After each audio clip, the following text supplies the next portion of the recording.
அனைவருக்கும் வணக்கம். நான் உங்கள் கஜேந்திரன். தமிழ்நாடு முன்னாள் படைவீரர்கள் மற்றும் வீர மங்கையர்கள் நல கட்டமைப்பின் துணை பொதுச் செயலாளர்.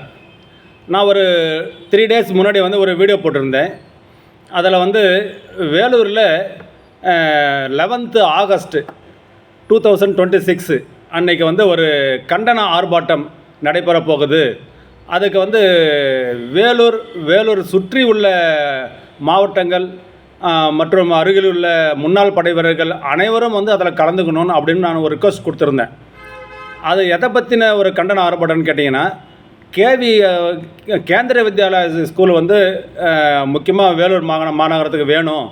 ஏன்னு கேட்டால் வேலூர் சுற்றி இருக்கிற பகுதியில் தான் கண்ணமங்கலம், கனியம்பாடி, கம்மவான்பேட்டை, ஆரணி, செய்யார் இந்த மாதிரி இடத்துல பார்த்திங்கன்னா எக்கச்சக்கமான குப்பம், வடுகந்தாங்கல் இங்கெல்லாம் பார்த்திங்கன்னா இராணுவ வீரர்கள் ரொம்ப ஒவ்வொரு வீட்டுக்கும் ஒவ்வொரு இராணுவ வீரர்கள்ன்ற மாதிரி மிக அதிக அளவில் இங்கே இருக்கிறாங்க. இராணுவ வீரர்கள் குடும்பம் மிக அதிக அளவில் இங்கே இருக்கிறாங்க.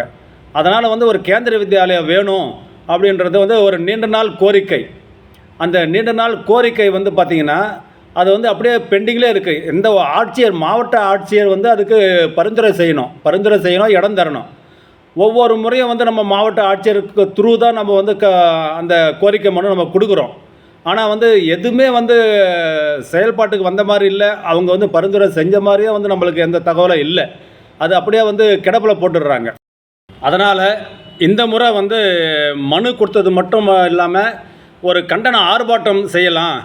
கண்டன ஆர்ப்பாட்டம் செய்கிறது பொது சொத்துக்களுக்கு சேத விளைவிக்கிற மாதிரியோ இல்லை மற்ற சங்கத்து மாதிரியெல்லாம் மற்ற சிவிலில் பண்ணுறாங்க இல்லையா, ரொம்ப ரயில் மறிக்கிறது, பஸ்ஸு மறிக்கிறது, பொதுமக்களுக்கு டிஸ்டர்ப் செய்கிறது, அந்த மாதிரிலாம் நம்ம பண்ண போகிறதில்ல. நம்ம ஒழுக்கத்துக்கு நேர்மை கட்டுப்பட்டவங்க. நம்முடைய ஆர்ப்பாட்டம்லாம் நேர்மையான முறையில், அமைதியான முறையில் தான் இருக்கும். அது எல்லாருக்குமே தெரியும். அதனால் ஒரு கண்டன ஆர்ப்பாட்டத்தை நம்ம பண்ணோம்னா இது அரசுடைய கவனத்துக்கு போய் சேரும் அப்படின்ற ஒரு குறிக்கோளோடு தான் அந்த நிகழ்ச்சி ஏற்பாட்டாளர்கள் ஒருத்தர் 2 பேர் இல்லை, நிறைய பேர் சேர்ந்து இந்த ஏற்பாட்டை செஞ்சுருக்காங்க. இது வரவேற்க தகுந்த விஷயம். இது பொதுவான பிரச்சனை. இதனால் பயனடைய போகிறது அந்த 4 பேர், அந்த நிகழ்ச்சி ஏற்பாட்டாளர்கள் மட்டும் இல்லை. இது ஒவ்வொரு குடும்பத்தில் இப்போ முன்னாள் படை வீரர்கள், அவங்களுடைய பிள்ளைகள், அவங்களுடைய பேர பிள்ளைகள், அவங்களுக்கு எல்லாம் வரப்போகிற சந்ததியினர், அவங்க எல்லாருக்குமே இது ஒரு பயனுள்ளதாக இருக்கும். ஒரு தரமான கல்வி நம்ம பிள்ளைங்களுக்கு கிடைக்குதுன்னு சொன்னால் அது ஒரு பெரிய விஷயம். அதனால தான் இந்த போராட்டமாக செய்ய போகிறோம். நம்ம அதுக்கு இந்த வீடியோ பார்த்த உடனே வேலூரில் இருக்கிற ஒரு சங்க தலைவர் எனக்கு கால் பண்ணி என்ன சார் இந்த மாதிரி வீடியோ போட்டிருக்கீங்க, வீடியோ போகிறதுக்கு முன்னாடி எங்ககிட்டலாம் கேட்கக்கூடாதா அப்படின்னாரு. அப்புறம் நான் சொன்னேன், என்ன சார் சொல்கிறீங்க, இது ஒரு பொதுவான விஷயத்துக்கு எல்லோரையும் நம்ம வர வைக்கிறோம். இது நல்ல விஷயம் தானே சார், இதுக்கு போய் ஏன் நீங்கள் அப்ஜெக்ஷன் பண்ணுறீங்கன்னு சொன்னால், இல்லை அந்த விழா ஏற்பாடு பண்ணுறவங்க எங்களெல்லாம் கலந்து ஆலோசிக்கலை அப்படின்றார். எனக்கு அவர்கிட்ட என்ன சொல்கிறதுனே தெரியல. நான் சொன்னேன், சார் அந்த விழா ஏற்பாட்டாளர்கள் பண்ணுறதே ஒரு பெரிய விஷயம் சார். ஒரு சாதாரண நம்ம வீட்டில் ஒரு ஃபங்க்ஷன், ஒரு பர்த்டே ஃபங்க்ஷன் வைக்கிறோனாலே எவ்வளோ அரேஞ்ச்மெண்ட் பண்ண வேண்டியது இருக்குது. இவங்க பாருங்கள், இவ்வளோ பெரிய எல்லாரையும் தமிழ்நாட்டு ஃபுல்லாக எல்லாரையும் வர வைக்கிறாங்க. வர வச்சுட்டு அதுக்கு அரேஞ்ச்மெண்ட் பண்ணுறது எத்தனை வித அரேஞ்ச்மெண்ட் பண்ண வேண்டியது இருக்குது, எத்தனை விஷயத்தில் அவங்க கவனம் செலுத்தணும். இதுக்கெல்லாம் எவ்வளோ பெரிய விஷயம். இது அவங்க இனிஷியேட் எடுக்கிறதே பெரிய விஷயம் சார். அவங்கள போய் நீங்கள் குறை சொல்கிறீங்க. எங்களுக்கு உங்களுக்கு அவங்க வீட்டு பிள்ளைங்களுக்கு கல்யாணம் பண்ணுறாங்களா, அவங்க வீட்டு பிள்ளைங்களுக்கு கல்யாணம் பண்ணால் தான் அவங்கள கூப்பிடலன்னு சொல்லிட்டு கோச்சிக்கணுமே. மற்றபடி இது பொதுவான பிரச்சனை சார். நீங்கள் கேள்விப்பட்டாலே அங்கே நிற்கணும் சார். அதுதான் சார் ஒரு இன உணர்வு அப்படின்னு நான் சொன்னேன். அப்போ கூட அவங்க ஒத்துக்கலை. அவங்க இல்லை, நாங்கள் கூட்டம் போடுவோம், நாங்கள் பேசுவோம், நாங்கள் வரதா இல்லையா நாங்கள் முடிவெடுப்போம் அப்படின்னார்.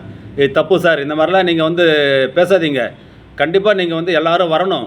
அப்படி நீங்கள் வரலைன்னா உங்கள் சங்கத்துடைய ஆளுங்களே உங்களை மன்னிக்க மாட்டாங்க சார். நிர்வாகிங்க உங்களுக்குள்ள ஒரு 1008 மனக்கசப்பு இருக்கலாம், ஏதோ ஒரு மிஸ் அண்டர்ஸ்டாண்டிங் இருக்கலாம் சார். அதனால் உங்களுக்கு உங்கள் சங்கத்தில் இருக்கிற உறுப்பினரை போகக்கூடாதுன்னு சொல்கிறதுக்கு எந்த ரைட்ஸும் இல்லை சார். அதனால் அந்த மாதிரி பண்ணாதீங்க. நீங்கள் அப்படி பண்ணிங்கன்னா நீங்கள் உங்களை ஒதுக்கிடுவாங்க. உங்கள் சங்கத்து ஆளுங்களே உங்களை ஒதுக்கிடுவாங்க. அந்த மாதிரி பண்ணாதீங்கன்னு சொல்கிறேன். எனக்கு தெரிஞ்ச ஒரு அட்வைஸை நான் அவங்களுக்கு கொடுத்தேன். எனக்கு ஃபோன் பண்ணி அப்ஜெக்ஷன் தெரிவித்த அந்த சங்க தலைவர் சொல்கிறது உண்மையாக பொய்யான்றதுக்காக நான் தெளிவுபடுத்திக்கணுன்றதுக்காக அந்த நிகழ்ச்சி ஏற்பாட்டாளர்கிட்ட நான் பேசினேன். என்ன சார் நீங்கள் அவங்களெல்லாம் கலந்து ஆலோசிக்காமல் நீங்கள் டேட் அனௌன்ஸ் பண்ணிட்டீங்களா அப்படின்னு அவங்க சொல்கிறாங்களே, அவங்க வர்றது வந்து சந்தேகம்னு சொல்கிறாங்களா சார்னா, அப்படிலாம் இல்லை சார். நான் வந்து எல்லா தலைவர்கிட்ட எல்லா சங்கத்து நிர்வாகிகிட்ட நான் பேசியிருக்கேன். பேசி தான் வந்து நான் இதை வந்து டிக்ளேர் பண்ணியிருக்கேன். அது மட்டும் இல்லாமல் நான் அவங்கக்கிட்ட இன்னொன்று கூட சொல்லியிருக்கேன். நாங்கள் செய்கிறது உங்களுக்கு பிடிக்கலன்னு சொன்னால், நாங்கள் செய்கிறது தான் உங்களுக்கு பிரச்சனைன்னு சொன்னால், இந்த பொது பிரச்சனையை நீங்கள் கையில் எடுத்து பண்ணுங்கள், உங்கள் பின்னாடி நாங்கள் நிற்கிறோம் அப்படி கூட சொல்லி பார்த்துட்டோம். ஆனால் அப்போ கூட வந்து அவங்க அந்தளவுக்கு திருப்தி அடைஞ்ச மாதிரி தெரியல. இது தனிப்பட்ட கருத்து வேற்றுமையில் ஏன் அவங்க வந்து பொது பிரச்சனையில் இதை வந்து கலக்கிறாங்கன்னு தெரியல. இது வந்து எல்லா மக்களுடைய பிரச்சனை தானே, அதனால் எல்லோரும் தானே முன்னே வந்து நிற்கணும் அப்படின்ற மாதிரி அவர் சொல்கிறார். அவர் சொல்கிறதுல ஒரு அர்த்தம் இருக்குல்ல. அது நான் இதை வந்து இவர் சொல்கிறதே நான் வெரிஃபை பண்ணிட்டேன். மேக்ஸிமம் எல்லா தலைவர்கிட்டையும் அவர் பேசியிருக்காரு, ஃபோனில் பேசியிருக்காரு, அவங்க கூட்டம் போட்டு கேட்டிருக்காங்க, எல்லோரும் ஒத்துழைக்கிறாங்க. அது மட்டும் இல்லாமல் நானும் வந்து மேக்ஸிமம் எல்லா அந்த வேலூரில் இருக்கிற சங்க தலைவர்கிட்ட நானும் ஃபோன் பண்ணி கேட்டேன். அவங்களும் வந்து இது நல்ல விஷயம் சார், இதெல்லாம் வந்து எப்போ நடக்குமோ நாங்கள் எதிர்பார்த்துட்டு இருந்தோம். இந்த மாதிரி ஒரு ஆர்ப்பாட்டம் யாராச்சும் இனிஷியேட் எடுத்து பண்ண மாட்டாங்களா அப்படின்னு தான் நாங்கள் எதிர்பார்த்துட்டு இருந்தோம். கண்டிப்பாக நாங்களாம் வருவோம் சார் தான் சொல்லியிருக்காங்க. அதனால் வந்து இந்த மீண்டும் ஒரு முறை சொல்லிக்கிறேன், அந்த அதிருப்தியாளர்கள் அந்த சங்க தலைவர்கள்லாம் வந்து அவங்களுடைய கருத்து வேற்றுமை மறந்துடுங்க. மறந்துட்டு நீங்கள் வந்து கண்டிப்பாக இதில் வரணும். அப்போ தான் வந்து உங்கள் அசோசியேஷனில் இருக்கிற அந்த உறுப்பினர்கள் கூட வந்து உங்களை மதிப்பாங்க. உங்களுடைய பெருந்தன்மையை வந்து நினச்சி வந்து அவங்க உங்களை பாராட்டுவாங்க.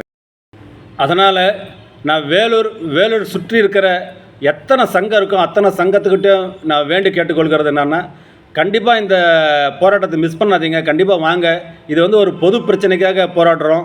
இந்த பொது பிரச்சனையில் வந்து பயனடைய போகிறது எல்லா குடும்பத்தோட குழந்தைங்க தான் இதில் வந்து பயனடைய போகிறாங்க.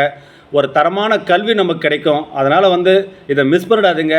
ஒருத்தருக்கு இருக்கிற அந்த மனக்கசப்புகளாக மறந்துடுங்க. மறந்துட்டு இதில் ஒற்றுமையை காட்டுங்க. நம்ம பாருங்கள், இப்போ சமீப காலமாக நடக்கிற நம்ம முன்னாள் படை வீரர்கள் நடக்கிற பிரச்சனைகளுக்கெல்லாம் வந்து நம்ம ஒன்று சேர்ந்து நம்ம குரல் கொடுக்குறோம். அதனால தான் அந்த பிரச்சனைலாம் வந்து சுமூகமாக சால்வ் ஆகுது. இதை நீங்கள் உணரணும். அதாவது நம்ம எக்ஸர்வீஸ் மேனுன்ற அந்த ஒரு இன உணர்வோடு எல்லோரும் வரணும். அதாவது நம்ம வேலூர் மாவட்ட பிரச்சனைக்கு வேலூர் மாவட்டத்தில் இருக்கிற மக்களே வரலன்னு சொன்னால் அப்புறம் வேறு யார் வருவாங்க சொல்லுங்கள்? இதை தான் நினைக்கணும். நீங்கள் வந்து நினச்சி பார்க்கணும். இப்போ அதே போல் தான் இப்போ சமீபத்தில் மதுரையில் நம்ம வந்து இராணுவ வீரரை ஒரு டிடி வந்து எட்டி உதைத்தாருன்றதுக்காக வந்து நம்ம எல்லோரும் கொந்தளித்து போய் போனோம். அது ஒரு 120-125 பேர் தான் வந்தாங்க. அதுவே மனசு வேதனையாக இருக்குது. மதுரை சுற்றி இருக்கிற மாவட்டத்தில் எத்தனை முன்னாள் படைவர் இருக்காங்க. அவங்களுக்கெல்லாம் ரத்தம் கொதிக்க வேண்டாமா? அவங்களாம் வந்து நிற்க வேண்டாமா? ஒரு 120-125 பேர்ன்றது ரொம்ப கம்மி. ஆனால் வந்தவங்களாம் ரொம்ப அவங்களுக்கு வந்து நன்றி தெரிவிச்சுக்கிறோம். அவங்க வந்ததெல்லாம் பார்த்திங்கன்னா 60-65 வயசுக்கு மேலே இருக்கிறவங்க வந்திருக்காங்க. அவங்களுக்கு அந்த இன உணர்வு இருக்குன்னா, அவங்களோட சின்ன வயசு ஆளுங்களுக்கு வந்து அந்த இன உணர்வு இல்லையா? மதுரை சுற்றி எவ்வளோ முன்னாள் படைவர்கள் சங்கங்கள் இருக்குது, நம்ம சமுதாய மக்கள் இருக்காங்க. ஏன் வரல? ஏன் அந்த இன உணர்வு உங்களுக்கு இல்லை? இதுதான் வந்து ஒரு பெரிய ஒரு சங்கடமான விஷயமா இருக்குது. அதனால் இந்த இப்போ நடக்க போகிற வேலூர் அந்த போராட்டத்தில் கண்டிப்பாக வந்து எல்லோரும் கலந்துங்க. மற்ற மாவட்டத்திலேருந்து எல்லாம் அவங்க இஷ்டப்பட்டால் வரலாம். அவங்க வந்து யாரும் அவ்வளோ கஷ்டப்பட்டாலாம் வர வேண்டிய அவசியம் இல்லை. ஏன்னா வந்து இது வேலூர் மாவட்ட பிரச்சனை. வேலூர் மாவட்டத்தில் இருக்கிறவங்க தான் வந்து அதிகமாக வரணும். இது பொது பிரச்சனைன்றதுனால விருப்பம் உள்ளவங்க மற்ற மாவட்டத்துலேருந்து வரலாம். அது ஒன்றும் தப்பு கிடையாது. இருந்தாலும் இவங்க முக்கியமாக யாருக்கு இதில் வந்து அதிகமாக அக்கறை இருக்குன்னு சொன்னால், அந்த வேலூர் சுற்றி இருக்கிற மாவட்ட அந்த நம்முடைய சமுதாய மக்களுக்கு தான் இதில் வந்து இன்ட்ரெஸ்ட் இருக்கணும். அவங்க தான் அதிகமாக வரணும். அதனால் யாரும் மிஸ் பண்ணிடாதீங்க. தயவுசெய்து சொல்கிறேன், இந்த போராட்டத்துக்கு நீங்கள்லாம் வந்து நீங்கள் ஒரு பெரும்பான்மையை காட்டி அரசுடைய கவனத்தை நம்ம ஈர்க்கணும். அதுதான் என்னுடைய கோரிக்கை. அதுதான் எங்கள் சங்கத்துடைய கோரிக்கை. அதுதான் அதாவது வேலூர் மாவட்டத்தில் இருக்கிற அத்தனை சங்கமும், எல்லா சங்கத்தும் நிறைய சங்கம் இருக்குது. அந்த தலைவர்கள்லாம் வந்து நீங்கள் வேற்றுமையை மறந்து நீங்கள் கண்டிப்பாக வரணும். நன்றி, வணக்கம், வந்தே மாதரம், ஜெய் ஹிந்த். இந்த சமூக அக்கறையுள்ள காணொலியை பார்க்குற அத்தனை பேரும் வந்து எல்லா குழுவில் பகிருங்க. நீங்கள் யோசனை பண்ணி பாருங்கள். சிவிலில் வந்து ஆசிரியர் கூட்டமைப்போ இல்லை ஜாக்டோ ஜியோவோ இல்லை மற்ற கூட்டமைப்பெல்லாம் பார்த்திங்கன்னா அவங்களுடைய ஸ்ட்ரென்த்தை நிரூபித்து அவங்களுக்கு தேவையான அந்த இடஒதுக்கீடோ இல்லை எந்த பிரச்சனையும் வந்து அரசாங்கத்துக்கிட்டேருந்து கேட்டு வாங்கிக்கிறாங்க. அது காரணம் வந்து அவங்களுடைய ஸ்ட்ரென்த்தை அவங்க நிரூபிக்கிறாங்க. அதனால் நம்மளும் வந்து அதே போல் ஒரு ஒற்றுமையாக செயல்படணும். ஏதாச்சும் ஒரு சமூக பிரச்சனை, அதாவது பொது பிரச்சனைன்னு சொன்னால் அங்கே வந்து நிற்கணும். அப்போ தான் வந்து நம்முடைய ஸ்ட்ரென்த்தை பார்த்து அவங்களும் வந்து நம்ம கோரிக்கையை வந்து நிறைவேற்றுறதுக்கு முயற்சி பண்ணுவாங்க. நன்றி, வணக்கம், வந்தே மாதரம், ஜெய் ஹிந்த்.